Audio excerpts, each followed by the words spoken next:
हो सकता है कि आने वाले वक्त में अमेरिका को इसराइल को छोड़ना पड़े। जिस तरह से अमेरिकन सदर ने कहा है कि ख़ुद लड़ना सीखो, अमेरिका अब मदद के लिए नहीं आएगा, जितने भी ख़त्ते में ममालिक हैं उनको अपना दिफा खुद करना होगा। इसके साथ साथ ऑस्ट्रेलियाई वज़ीर आज़म ने भी कहा है कि ये जो जंग अमेरिका के सदर ने शुरू की है, हम इसमें जो उनके मकासद हैं उस पर मज़ीद वजाहत भी तलब करना चाहते हैं कि किन वजूहात की बिना पर उन्होंने ये जंग शुरू की।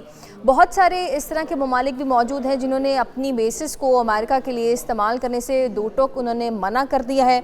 G7 कंट्रीज़ जो हैं वो भी वजाहत तलब कर रही हैं। नेटो के हवाले से ये अमेरिका की तरफ से स्टेटमेंट आई कि अमेरिका के बगैर नेटो कुछ भी नहीं है, बेकार है। ये सारी फ्रस्ट्रेशन क्या इसलिए है कि आने वाले वक्त में अमेरिका को इसराइल को छोड़ना पड़ेगा क्योंकि अमेरिका अब तन्हा नज़र आ रहा है? बहुत शुक्रिया, आपने गुफ्तगू का मौका दिया। सलाम और अर्ज़ अदब आपकी खिदमत में, डॉक्टर साहब की खिदमत में और मोहतरम नाज़रीन की खिदमत में। देखिए, इसमें दो तीन वजूहात आपको देखनी पड़ेंगी। डॉक्टर साहब ने जो गुफ्तगू की वो तो इंतहाई जामे और आली गुफ्तगू थी, लेकिन मैं बस दो तीन नुक्ते ऐड कर दूंगा। जी। छोड़ने की वजह क्या है, यूरोप क्यों पीछे हट रहा है और दीगर जो प्लेयर्स हैं वो अमेरिका को क्यों छोड़ना है। इसमें हम्म। सबसे पहला नुक्ता, डोनाल्ड ट्रंप साहब का तकब्बुर और दूसरों की इहानत ऐड कीजिएगा। हम्म। आपने देखा यूरोपीय ममालिक को किस तरह से बुलाकर अपने सामने बिठाकर उन्हें एक गधा की तरह ट्रीट किया, और फिर जेलेंस्की के साथ क्या बर्ताव रखा, और फिर खुद जो डॉक्टर साहब ने जिक्र किया, सऊदी शहजादी की दो मरतबा भरपूर तौहीन की गई, इहानत की गई। एक मरतबा तो उन्हें दूध देने वाले गाय से ताबीर किया, और फिर अभी दूसरी मरतबा फिर वो अल्फाज तो मैं शायद मीडिया पे दोहरा भी ना सकूं, इंतहाई गैर मुनासिब अल्फाज जिसको एक आम आदमी भी नहीं दोहरा सकता वो इंटरनेशनल मीडिया पर खड़े होकर। एक तो ये वजह है। दूसरी वजह, यूरोप समझता है कि अमेरिका ने अब तक जितनी भी जंगें लड़ी हैं उन सब के पीछे कोई भी कानूनी जवाब नहीं था। उसकी मिसाल ले लीजिए, मिसाल के तौर पर इराक की जंग।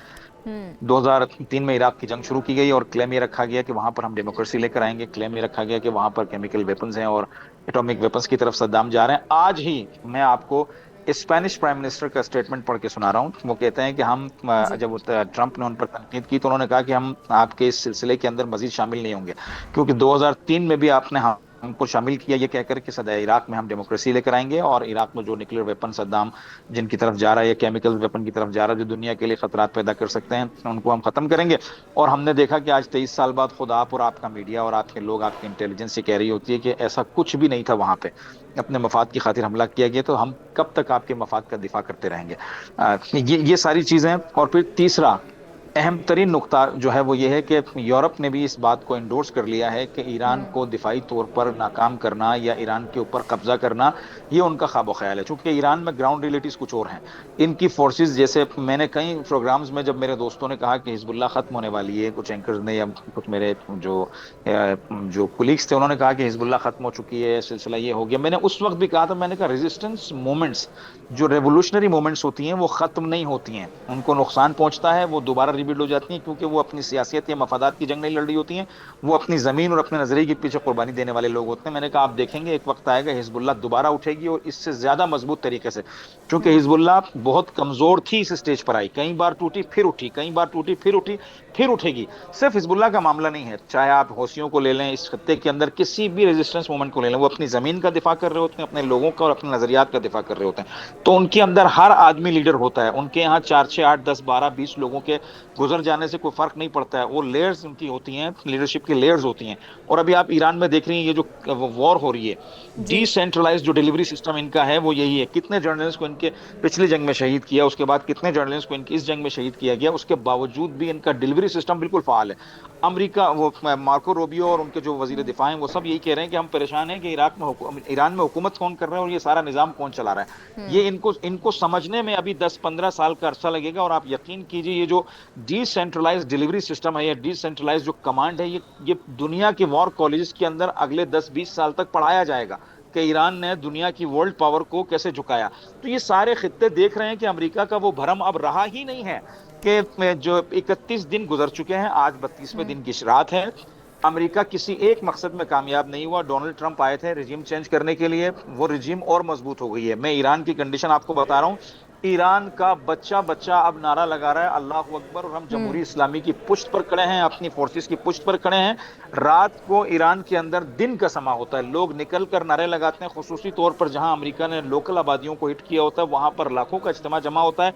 लोग अपने घरों से ला ला के खाने बांट रहे होते हैं और नारे लगा रहे होते हैं। अमेरिका इसराइल के खिलाफ जितने यानी ट्रिलियंस ऑफ डॉलर का बजट लगा है, बिलियंस का नहीं कह रहा हूं, कई एक जी। चैनल्स बनाए गए, लोगों को फीड किया गया, ट्रिलियंस ऑफ डॉलर्स का बजट लगा के अमेरिका और इसराइल ने ईरान के अंदर एक फजा तैयार की थी कुछ नौजवानों को खराब करने की, उनको गुमराह करने की। हाँ। इत्तेफाकन वो पूरा ट्रिलियंस ऑफ डॉलर्स का सरमाया बह गया। अब मैं जो चेहरे देखता हूँ ईरान के जो इज्तिमात हैं उनके अंदर, उससे यकीन होता है कि उन सब की सोच अब बदल गई है कि अमेरिका हमें आजाद करने नहीं आ रहा था।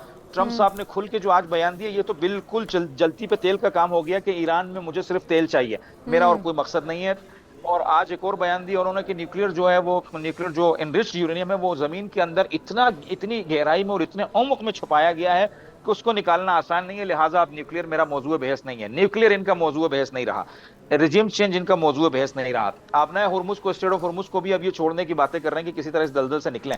तो जी। इनके वजीर खारजा या वजीर जंग जो बयानात दे रहे हैं वो सिर्फ और सिर्फ मुज़ाकरात की मेज पर कुछ लो और कुछ दो, क्योंकि अब ईरान कुछ दो की पोजीशन में नहीं है। ईरान कह रहा कुछ लो वाला सिस्टम है मेरे पास, क्योंकि मैंने इतना कुछ खो दिया है कि अब आपको कुछ दूंगा नहीं, कुछ लूंगा।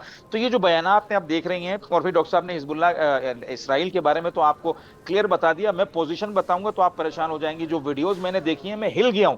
यानी 150 से ऊपर उनके मरकावा टैंक्स, जिनके बारे में यह दावा था कि ये दुनिया के अंदर लीड करने वाले टैंक्स हैं, इनका कोई तोड़ नहीं है, 150 से ऊपर हिजबुल्लाह ने मार दिया। अब एक टैंक में आप एक आदमी हिसाब कर लीजिए, ज्यादा नहीं। अगर 4 लोग हैं तो बिलाखिर एक आध तो हिट हो रहा होगा ना, जख्मियों की तादाद नहीं बता रहा हूं। और जो जिन डायरेक्ट घरों के अंदर जहां वो छुपे हुए थे या जो उनके बंकर्स थे उनके अंदर जो शूट करके मारा है, इस वक्त एक दूसरा आलम है। फिर यमन, फिर ईरान।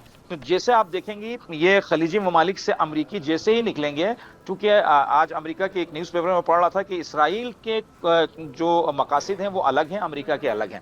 तो और जैसे ही ये निकलेगा इसराइल मुर्तज़ा का साहब मामला ये भी नज़र जमीन भी पे आ आ जाएगा। रहा है और इसीलिए ये प्रेडिक्ट भी किया जा रहा है। और ये तमाम तर जो माहिरीन है वो ये कह रहे हैं कि अमेरिका से तो किसी तरह बात हो सकती है, लेकिन इसराइल से कौन बात करेगा, ये बड़ा सवाल है।